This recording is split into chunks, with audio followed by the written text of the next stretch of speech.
নমস্কার। শ্রীকৃষ্ণ পদাবলী চ্যানেলের পক্ষ থেকে আপনাদের সকলকে জানাই স্বাগত। গুরু ব্রহ্মা গুরু বিষ্ণু গুরু দেবা মহেশ্বরা গুরুরেবা পরম ব্রহ্ম তস্मै শ্রী গুরুবে নমঃ।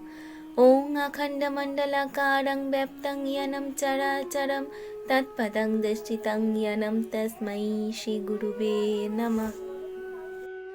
আজ আমাদের পরিবেশন শ্রীমদ্ ভাগবত মাহাত্ম্য অংশের বাংলা অনুবাদ, স্বয়ং ভগবান কর্তৃক ব্রহ্মার প্রতি কথিত। শ্লোক 16 বাংলা অনুবাদ।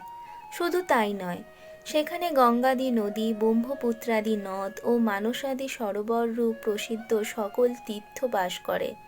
সম্পূর্ণ যজ্ঞ মুক্তিদাত্রী অযোধ্যাদি সপ্তপুরী এবং পাবন পর্বতসমূহ সেখানে সতত নিবাস করে। শ্লোক 17 বাংলা অনুবাদ। হে লোকেশ, যশ ধর্ম ও বিজয় প্রাপ্তির জন্য এবং পাপক্ষয় ও মোক্ষ প্রাপ্তির জন্য ধার্মিক মানুষের সদাই আমার ভাগবত শাস্ত্র শ্রবণ করা উচিত। শ্লোক 18 বাংলা অনুবাদ। এই পাবন শ্রীমদ্ ভাগবত পুরাণ আয়ু, আরোগ্য ও পুষ্টিদাতা।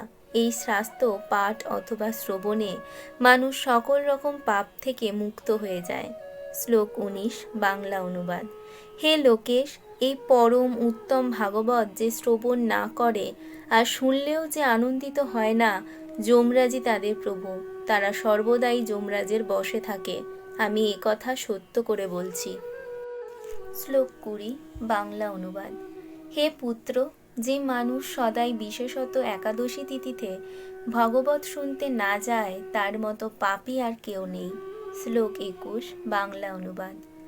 যার ঘরে ভগবতের একটি শ্লোক, অর্ধেক শ্লোক অথবা শ্লোকের একটি পাদ লেখা থাকে, তার ঘরে আমি নিবাস করি। শ্লোক 22 বাংলা অনুবাদ। মনুষ্যলোকে সমস্ত পুণ্য আশ্রমে ভ্রমণ বা সম্পূর্ণ তীর্থসমূহে স্নানও তত পুণ্যকারক নয়, একক এই শ্রীমদ্ ভাগবত যত পুণ্যকারক। শ্লোক 23 বাংলা অনুবাদ। হে চতুর্মুখ, যেখানে যেখানে ভাগবত কথা পাঠ হয়, বৎসপ্রিয়া গাভীর মতো আমি সেখানে সেখানে গমন করি। শ্লোক 24 বাংলা অনুবাদ।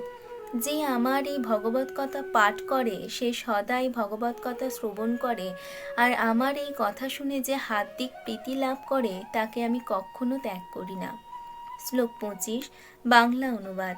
হে পুত্র, যে ব্যক্তি এই পরম পুণ্যময় শ্রীমদ্ ভাগবত শাস্ত্র দেখে নিজের আসন থেকে উঠে না দাঁড়ায়, তার 1 বছরের অর্জিত ধর্মকর্মের সমস্ত পুণ্যই নষ্ট হয়ে যায়। শ্লোক 26 বাংলা অনুবাদ। শ্রীমদ্ ভাগবত গ্রন্থ দেখে যে প্রত্যুত্থান, প্রণাম ইত্যাদির দ্বারা তাকে সম্মান প্রদর্শন করে, তাকে দেখে আমি অনুপম আনন্দ লাভ করি। শ্লোক 27 বাংলা অনুবাদ। যে দূর থেকে শ্রীমদ্ ভাগবতকে দর্শন করে তার সামনে যায়, সেই প্রতি পদক্ষেপেই অশ্বমেধ যজ্ঞের পুণ্য লাভ করে, তাতে কোনো সন্দেহ নেই। শ্লোক 28 বাংলা অনুবাদ। যে ব্যক্তি শ্রীমদ্ ভাগবতকে দর্শন করে দাঁড়িয়ে তাকে প্রণাম করে, তাকে আমি ধন, স্ত্রী, পুত্র আর আমার ভক্তি প্রদান করি। শ্লোক 29 বাংলা অনুবাদ। হে পুত্র, মহারাজোচিত সামগ্রী সমূহে যুক্ত হয়ে ভক্তিভরে যে শ্রীমদ্ ভাগবতের কথা শ্রবণ করে, আমি তার বশীভূত হয়ে যাই। শ্লোক 30 থেকে 31 বাংলা অনুবাদ।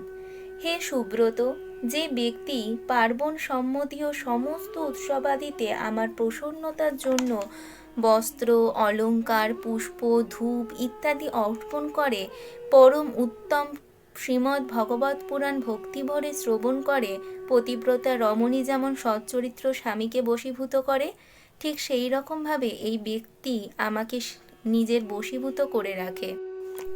শ্রীমদ্ ভাগবত মাহাত্ম্য, প্রথম অধ্যায়ের বাংলা অনুবাদ। দেবর্ষি নারদের ভক্তির সঙ্গে সাক্ষাৎকার। শ্লোক 1 বাংলা অনুবাদ। যিনি জগতের উৎপত্তি, স্থিতি ও লয়ের হেতু এবং আধ্যাত্মিক, আধিদৈবিক, আধিভৌতিক এই ত্রিতাপ বিনাশক, সেই সচ্চিদানন্দন স্বরূপ ভগবান শ্রীকৃষ্ণকে আমরা প্রণাম করি। শ্লোক 2 বাংলা অনুবাদ। ব্যাসপুত্র সুখদেবের তখনও উপনয়ন সংস্কার হয়নি, অর্থাৎ তাঁর লৌকিক বৈদিক সমস্ত কর্মানুষ্ঠান বাকি। এমন অবস্থায় তিনি সন্ন্যাস গ্রহণের সংকল্প নিয়ে একাই গৃহত্যাগে উদ্যোগী হয়েছেন। তাই দেখে তাঁর পিতা ব্যাসদেব পুত্রবিরহে কাতর স্বরে বলে উঠলেন, পুত্র, তুমি কোথায় চলেছ? সেই সময় তন্ময় হওয়ার ফলে বৃক্ষরাজি সুখদেবের হয়ে উত্তর দিয়েছিল, এরূপ সর্বভূত হৃদয়স্বরূপ সুখদেব মুনিকে আমি প্রণাম করি।